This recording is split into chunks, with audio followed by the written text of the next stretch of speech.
What's up, everyone? Welcome back to the show. Today, we've got a loaded episode as we break down Juventus' recent matches against Wydad AC and Manchester City, both played here in the United States. Plus, we're diving into the latest transfer rumors and what this club needs to seriously compete moving forward.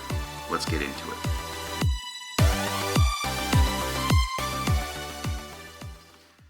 Okay, let's start with the Wydad AC game that was played in Philly. Juve came out firing, and it was all thanks to one man. Kenan Yildiz, Wonder Boy, Star Boy, Juve Star Boy. This kid just keeps shining. I mean, he really stepped up under Thiago Motta last season, and he's been on a serious upward trajectory. I mean, he scored twice this game, and it should have been a hat trick. I mean, that would have made him the first player, mind you, since Cristiano Ronaldo back in 2021. I think in March of 2021, to bag 3 goals in a game. I mean, this was an unreal performance from him. He just was untouchable this game. I mean, even though it was against, Wydad and they're not that strong of a team, it was still a really great performance from this kid. But I have to say, in this game, there was a moment of concern. In the 25th minute in the game, Lorch for Wydad, he scored. And while people are praising the pass leading up to the goal, Amrabat, mind you, had an insane pass. It was pure quality. I have to put that goal down to Lloyd Kelly's. Once again, Lloyd Kelly. I mean, this guy has just been awful. Kelly forced Amrabat inside into a more dangerous area instead of down the line. I mean, in football, that's basic defending. It's defending 101. I mean, you force the attacker wide. If he beats you down the line, fine, whatever. I mean, at least he has to cross into the box. You give your players a chance to come back into the box and recover. And that goal doesn't happen, probably. Instead, what does Kelly do? His poor positioning opens us up for the splitting pass down the middle. I mean, it was unbelievable. I can't take watching this guy play every game. And you know what? While we're talking about not being able to watch players play every game, let's not forget Dusan Vlahovic. I mean, once again, he didn't start this game, but he came on as a sub after the second half. The guy doesn't know how to press. I mean, basic pressing is you force the ball to one side and you close angles. I mean, it's just simple, right? But what does Dusan Vlahovic do? Most of the time, this guy runs straight with the defender, and it opens up all the passing lanes. So we're beat on the press. I mean, it's painful to watch sometimes. But with that being said, this game was a must-win for us. It would give us 6 points, top of the group. It would secure us a place in the knockout stage, and we got the job done. I mean, Juve is a massive club. There are no excuses. This was a must-win game, and they did it.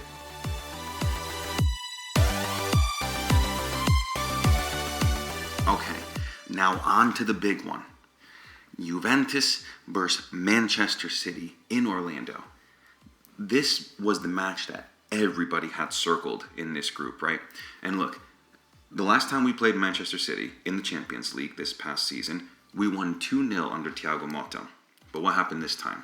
A complete flip, embarrassed by Manchester City, and the scoreline was 5-2. Mind you, it could have been like 10-2. Let's be honest, if it wasn't for some Di Gregorio heroics. Let's be real about one thing. Since 1977, Manchester City has not beaten Juventus. But with the squad they have now, and the financial backing they have now, they're just built to win. And that's Manchester City. They buy all the best players, they buy whoever Pep wants, and they get results. Going back to this game, some fans can say, that this loss doesn't matter, that we're already through to the round of 16. I'm one of those fans. But on the flip side, even though while that may be true, this game could have helped us to avoid facing Real Madrid next, which is also a team that I don't want to play. So I'm caught on the fence between two different things here. But again, my thing is, you don't get easy games in a Club World Cup. I mean, that's the whole point of the Club World Cup, right? You play the best. And to be the best, you got to beat the best, right? And that's what Juve needs to do now. And Real Madrid is one of the best teams right now. And either way going forward, it doesn't matter. These games are going to be tough. Knockout games are always tough games. So it doesn't matter who you play. You just got to win. That's all that matters. If we beat them, Real Madrid, on, I believe it's going to be Tuesday night, the game, we're going to face either Borussia Dortmund or Monterrey. Winnable games. That's all I'm going to say. Both of those are winnable games. So while Manchester City might have the easier round of 16 matchup, they have to face a tough game if Inter goes through. I believe it's Inter that they'll get in the quarterfinals if they pass the round of 16. If we pass Real Madrid, if we win against Real Madrid, then we would face Dortmund or Monterrey, as I said before. And I think we can do that. I think we can beat them and get to the semifinal. But we got to beat Real Madrid first, And then if we beat Real Madrid, then we beat Dortmund or Monterrey, then maybe we play Bayern, Flamengo, or PSG in the semifinals, right? I mean, I'm just saying I listed those three teams because I think the game can go either way between Bayern and Flamengo, because even though Flamengo plays in Brazil, people look down on the Brazilian league for the most part. I think this team can give Bayern Munich some trouble. I really do. And I can see them even potentially getting a result and going to face PSG, because I don't think PSG is going to lose to Inter Miami, let's be honest. I mean, PSG is just really good. They're probably the best team in the world. They play the best football. I mean, they just won the Champions League final comfortably. So, personally, I'd rather play Flamengo just because Bayern always gives us a tough run for our money, and PSG is just in incredible form. So, yeah, Flamengo would be the team I'd want to play. And also because, Danilo and Alexandro play there, and it would be great to have somewhat of a reunion. But we'll get to that in a little bit.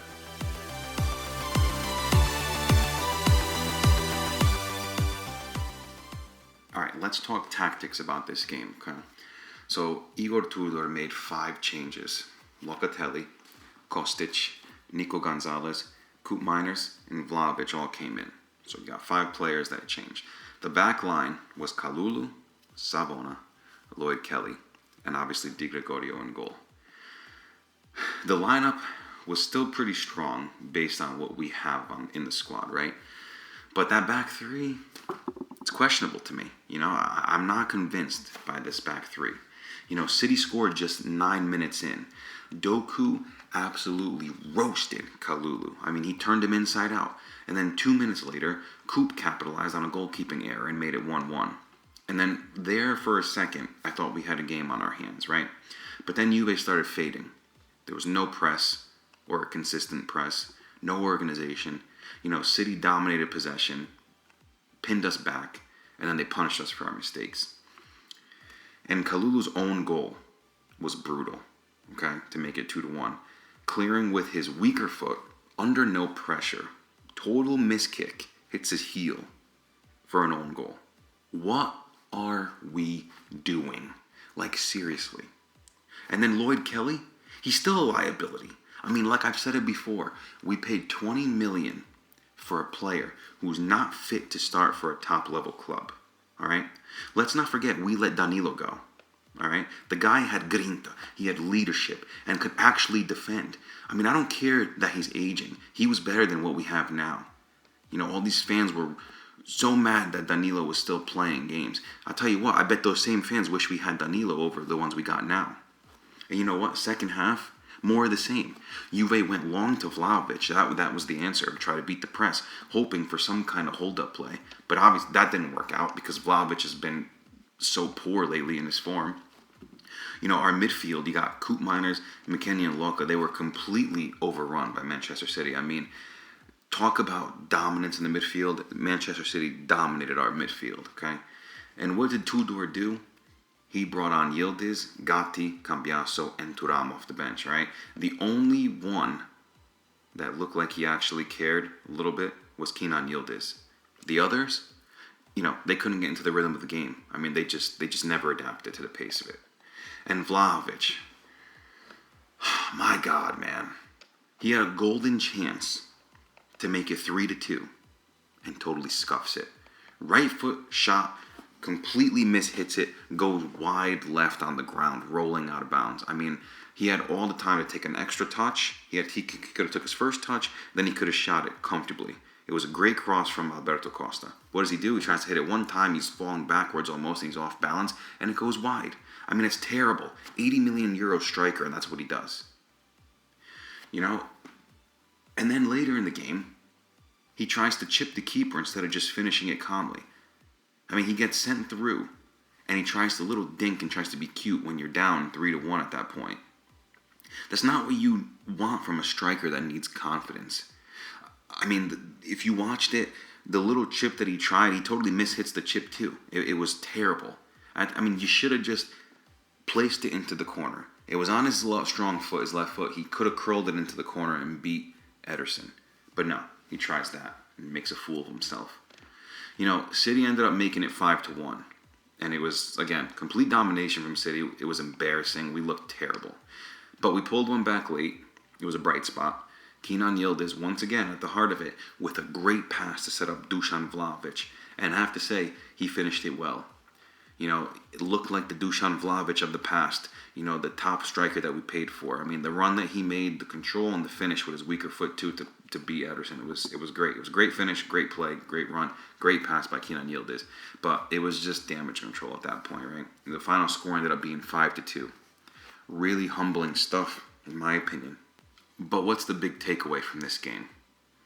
We're through to the knockouts, yes. But this performance exposed everything wrong with our current squad, especially the defense, okay, which has been my biggest critique this entire year, okay.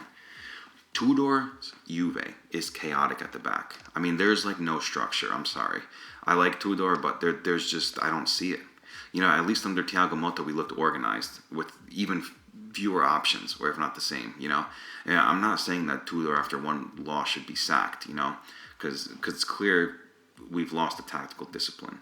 But the black line needs an overhaul. I mean, the only players I'm keeping out of those defenders that we have would be Savona, Cambiaso, and Alberto Costa. And only one of them should be a starter, and that's Cambiaso, okay? Alberto Costa's young, and sometimes he has some good games, but he was exposed today. Against a good team, he got exposed today. All right? Maybe it was just a bad game. I don't know. We'll have to see if there's more to come from him. But everybody else, for me, they're on the chopping block. You know, Gatti looks lost. I mean, the guy is totally out of position. He looks like a shadow of himself. He's running around, not knowing what to do. He's committing careless fouls, getting yellow cards carelessly in the group stage games. You know, this was a defender that Erling Haaland said during the Manchester City game in the Champions League this past season that he was one of the best defenders he ever faced. I mean, Gatti looked terrible today for the little amount of time that he was on the pitch. And then let's talk about Rugani. Rugani's on his way out, right? I would love to see this guy play. This guy's been loyal to Juve, as I mentioned before, and I think he's actually a pretty decent defender. But he's not playing, so he's definitely going to be on the way out. So he's out.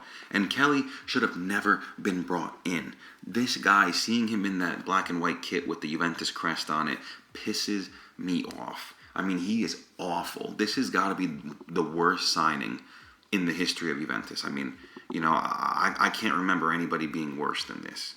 It's so bad. Out of the midfield, I'm only keeping Thuram and McKennie.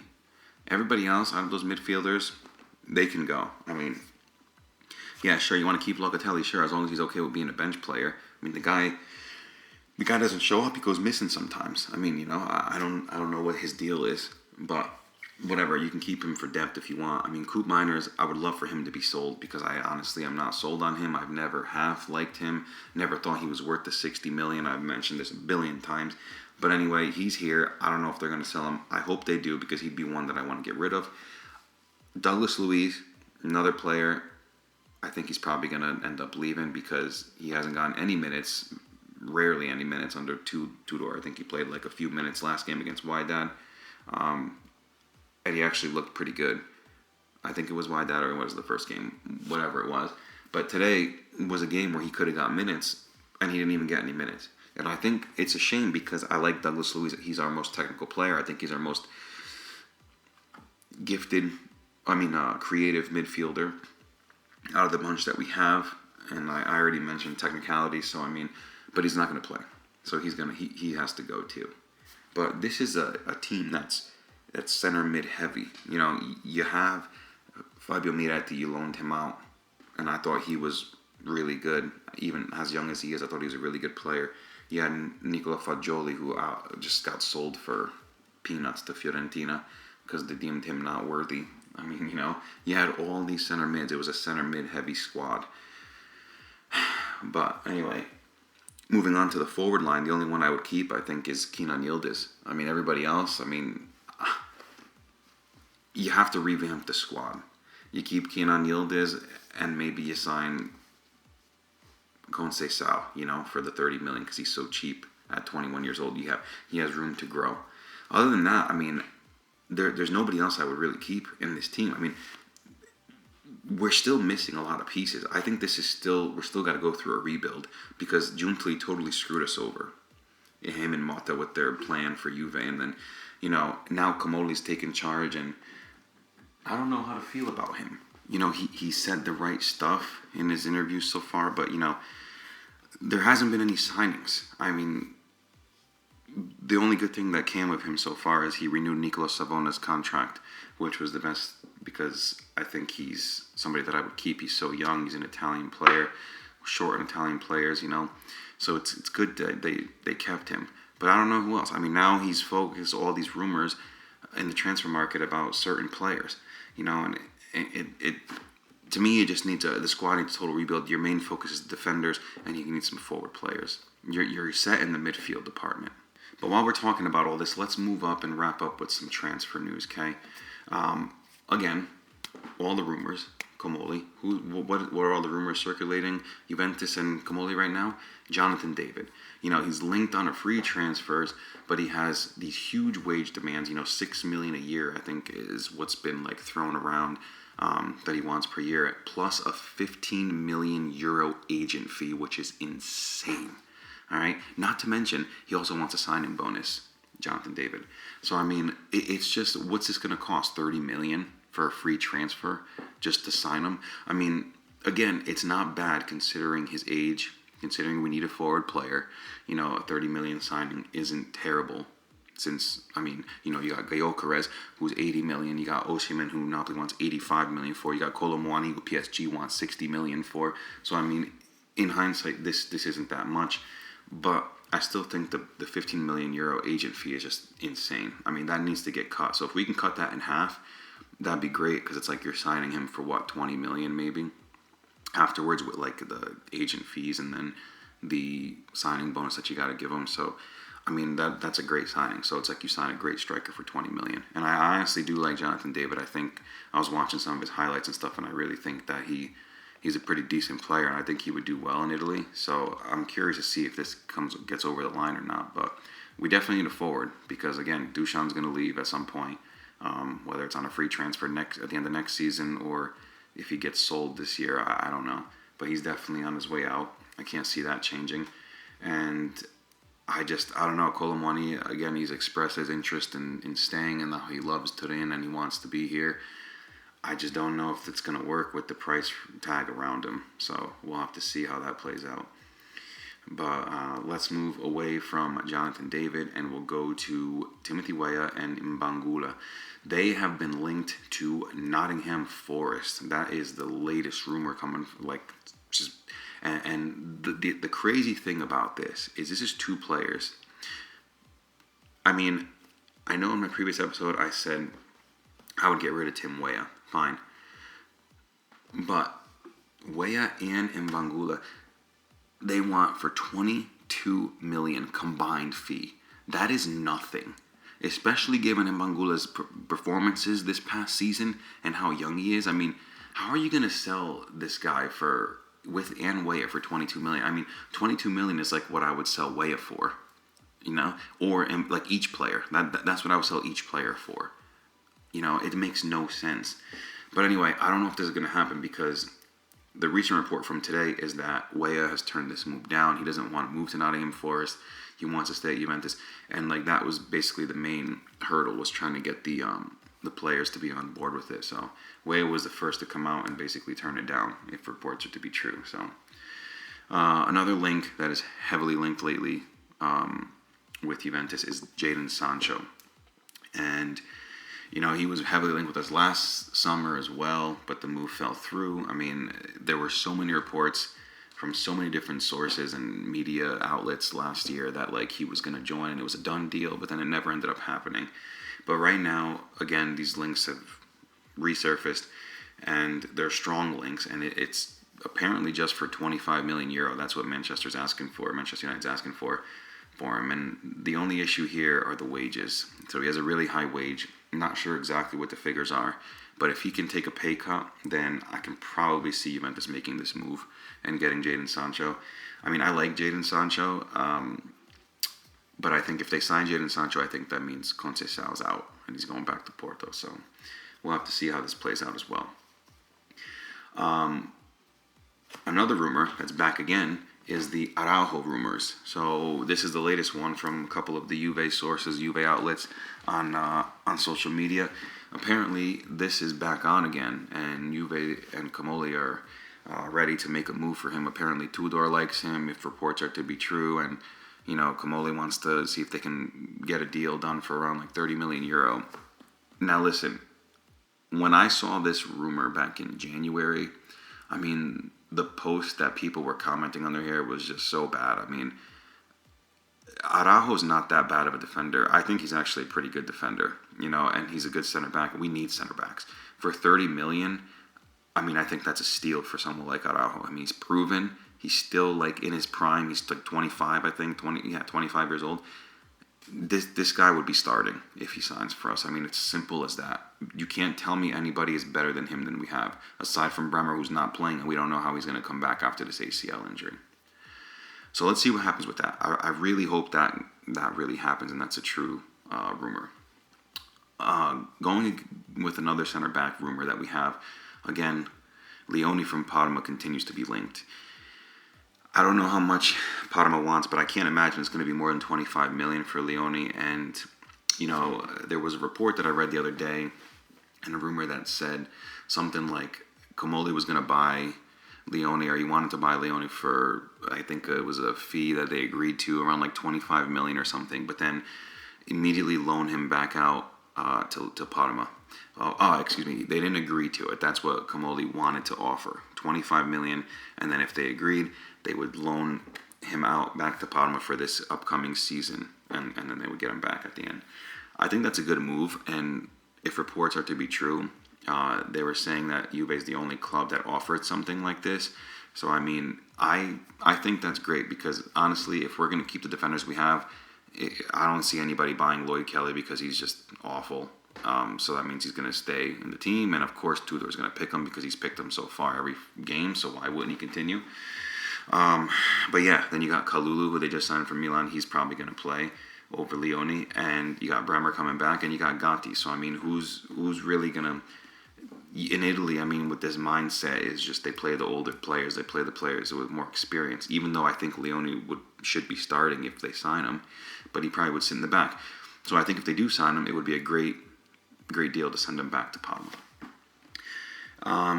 Now let's move on and talk about Kenan Yildiz some more, huh? So I was so happy to read that he was talking to these news outlets and everything, and how he said that he wants to stay at Juventus for life. I love hearing that. I love hearing when players are linked to these top teams. I mean, he's been linked to the Premier League top teams. He's been linked to, I think, Real Madrid at some point. And, you know, for him to come out and say that he wants to stay here for life and he wants to win all the trophies that Del Piero won, oh my gosh, I get goosebumps just thinking about it because I love Del Piero so much. And just Yildiz, the way he idolizes Del Piero is amazing. So, I mean, I hope this kid stays, and I really wish him all the success because, I mean, his attitude so far has been great, and I love it. But again, the truth is, going back to the transfers, we are midfield heavy, you know, and this rebuild has to start with the back line, though. So we need to sell off some of the players who clearly don't have a future here. And I have to say, last season, as much as I criticized Giuntoli, that's something he did do well. He did move players very quickly, and he brought in a lot of players very quickly. Now, again, I don't agree with the players he sold and some of the players that he brought in, but whatever, it's done. But I think Comoli has to kind of work the same type of way. He's got to make stuff happen quick. I mean, maybe the Club World Cup has been a distraction right now, and that's why we haven't had anything going on, like no signings at all. So I'm hoping once the Club World Cup ends, or maybe if Camoli, whenever he gets back to Italy, can start making some of these moves and start getting some stuff happening, because I just don't see any of these players as core Juventus players. I mean, in my opinion, my core for the future, as I said before, you got Thuram and McKennie as your foundation for the center midfielders for now. I mean, they're going to play for at least 4 more years. You would hope at least McKennie, because he's 26. Thuram's 24, so he's got more time. But, like, they're both in their prime, so it's great. In defense, again, I said Savona, Cambiaso, and Alberto Costa. Alberto Costa is 19 years old. Savona is 21. Cambiaso's 23, 24 years old. So, I mean, again, you got a young core in defense to work with. And in attack, you got to keep Yildiz. I mean, that's my core, again, for the future. You build around that. That is the group that has to stay and that you have to build around. Everybody else, you work fast to get rid of them. But, all right, everybody, that's all I got for today. I want to thank you all for tuning in. Make sure you subscribe so you don't miss the next episode. We got more transfer updates coming, I'm sure, and hopefully a stronger performance from Juventus in the round of 16 against Real Madrid on Tuesday. Until then, though, fino alla fine, forza Juve. Catch you next time.